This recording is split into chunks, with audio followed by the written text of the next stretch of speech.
गदाधराय धूम्रनेत्राय दंष्ट्राकराळाय मालाधराय नीलाम्बरधाय सर्वपापघ्ने शिवपुत्राय कृत्याय कृपाकराय नमः।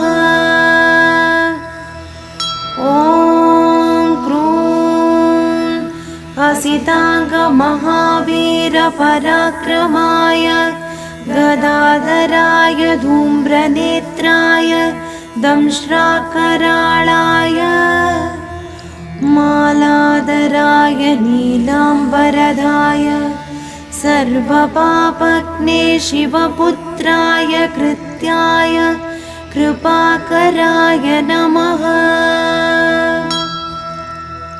ॐ